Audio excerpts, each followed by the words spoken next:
nagluto si Tita Wena ng napakasarap na grass carp cocido. At kung paano nga ba lutuin ito, halina kayo, samahan nyo si Tita Wena ng magluto. Ayan, delicious. Look at that. Ooh, la la. Wow. Yummy.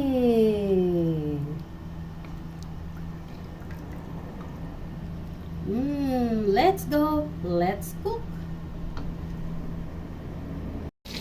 Hello everyone. Ayan, at si Tita Wena nga ay nakakuha ng grass carp. Ayan, at tayo ay magpupusido. Ayan, so ipa-fry lang muna natin siya ng half cook, guys, bago natin igigisa. So, yun yung pamamaraan ko ng pagigisa kasi ayaw ko ng malangsa. So, yung iba, dinidirekta na, no, sa kumukulong tubig. Pero ako, gusto ko muna ng half cook na pagka-prito. Ayan.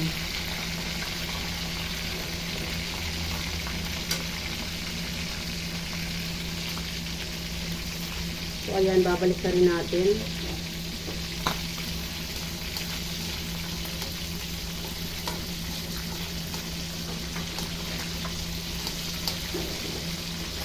Medyo struggle siyang balik na rin. Hindi kasi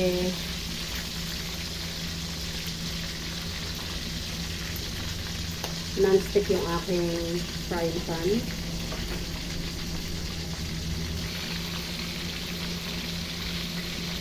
So, ayan guys. Babalik na rin lang natin. Ayan, hanggang ma-half fry lang din yung other side niya. And then, magigisa naman tayo ng ingredients na pang cocido. Napakasarap nito guys, napakalasa. Para siyang blue marlin.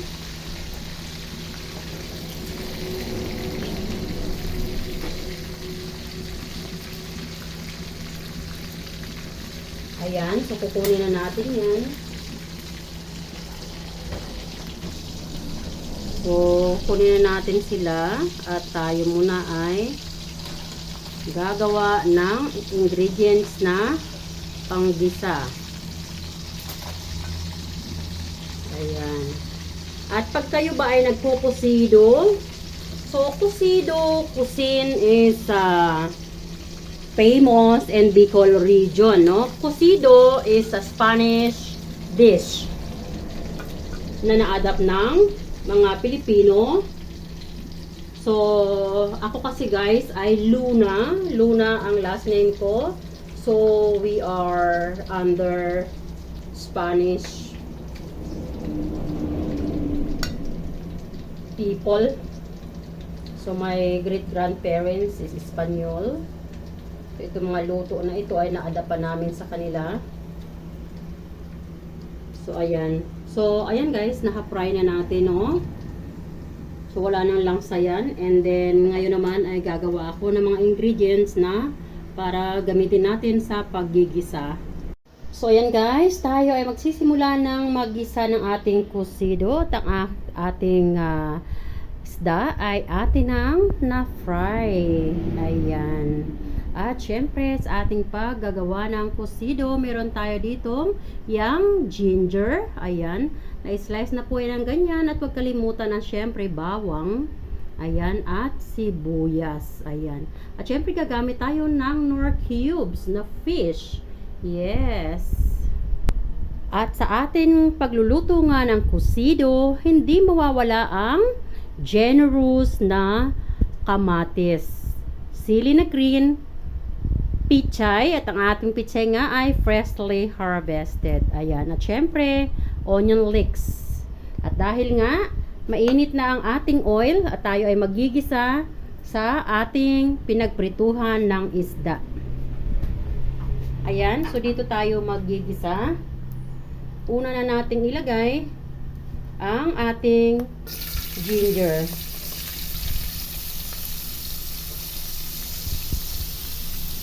Ayan. Palagay nga natin ang ginger ay halu-haluin lang muna natin. Alam nyo guys, bakit dito ako nagigisa sa pinagprituhan ng isda? Kasi mas malasa. Yung lasa ng isda ay makukuha natin at mapupunta sa sabaw ng ating pusido. Pagkalagay nga natin ng ginger, isunod na natin ang ating garlic. Pwede na rin natin actually ilagay ang ating onions. Doesn't matter. Ayan. Haluin lang natin. Hayaan lang muna nating mag-golden brown yung ating mga ingredients bago natin ilagay yung ating tomatoes.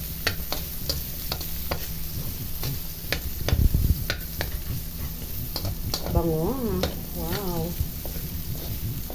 Alam mo guys, napaka-lucky ko kasi matagal na ako naghahanap guys ng ginger, young ginger. Hindi ako makachempo. This time nakachempo ako. Kaya napapansin nyo tuwing magigisa ako, laging gamit ko ay young ginger. Kasi marami akong nabili. Nakabili ako ng 2 kilo. Actually, bibili pa sana ako ng mas marami pa. Naisip ko baka mabulok. Sayang. Medyo mahal ang ginger ngayon guys. Ayan. Pwede na nating ilagay ang ating. Baka may magtatanong, bakit ang gamit kong panghalo ay tong? Ito po kasi yung ginamit ko na pagpiprito ng isda. Para less hugasan, no? Diba? So, ayan. Tapos natin ilagay yung tomatoes. Ilagay na natin ang ating fish cubes. Ayan. At maglalagay tayo ng durog na paminta. Kayo na lang mag-adjust guys ha, ng durog na paminta nyo. Ayan. Bango. At maglalagay tayo ng patis.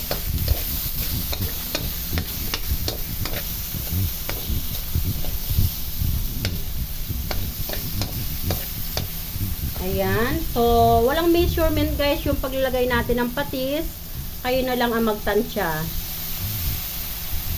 Yung sa tingin nyo na hindi naman masyadong alat yung inyong niluluto. Alam nyo guys, ang pusido ay napakasarap, no? Pag lahat ng timpla ay tama. And then this time, maglalagay ako ng sugar to balance the taste. At the same time, maglalagay na rin ako ng ginisa mix bago tayo maglagay ng ating sabaw. Ayan. Ayaw lumabas yung ginisa mix ko. Very stingy.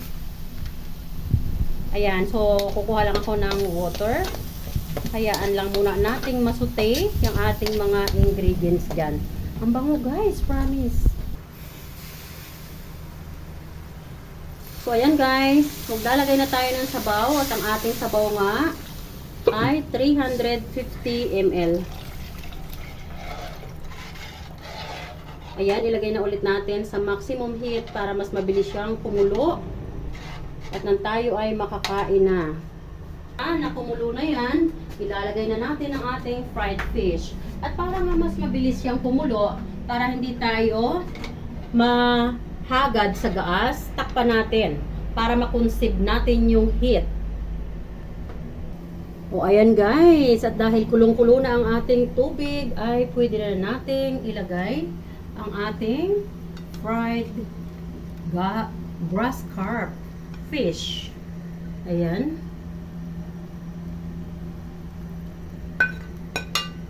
And then, isusunod na natin kaagad ang ating green na sili.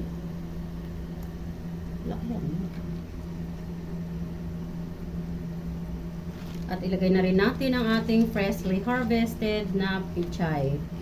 Ayan. At syempre, ang ating onion leeks para mas masarap. Huwag na nating haluin. I-dip lang natin ng ganyan para yung ating fish ay ma-maintain na buo. Hindi siya magkalasag-lasag. Ayan, wag nating i-overcook ang ating mga gulay. Masarap yung mga gulay natin na medyo half cook, no? Ayan. Sarap guys. Look at that. Guys, ito yung ulam na sabaw pa lang. Oh, delicious. Yan. Wow. Siyempre, hindi mawawala ang sili ni Tita Wena. Wow. So, ayan guys. Sana ay may natutunan na naman kayong bagong putahes dito sa kusina ni Tita Wena. Ayan, ito ang ating grass carp cocido. Ayan, sarap. At syempre pa, wow, picture.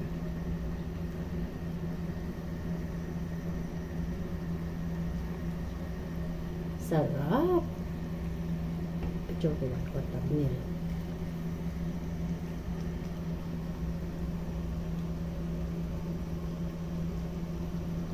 Delicious. Ito payat ang thumbnail. Very soon, tayo ay kakain na.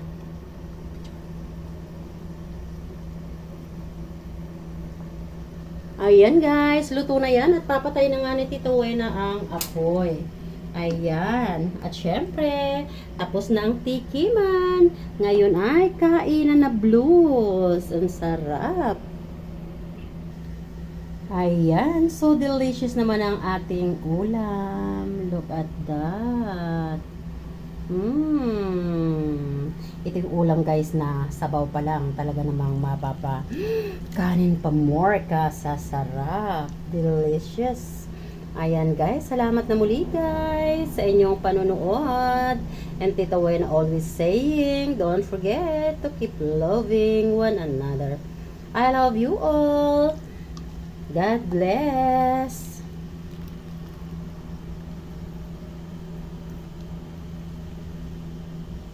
Ayan, sarap. Ito yung panga ng grass carp. Sarap. Ipinabi ako yung ulo para yung lasa ay manuot. Delicious. Ayan. Bye guys. Thanks for watching. I love you all.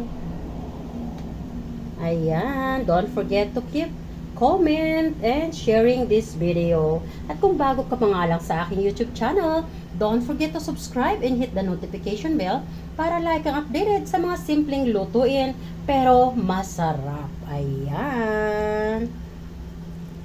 Bye! God bless!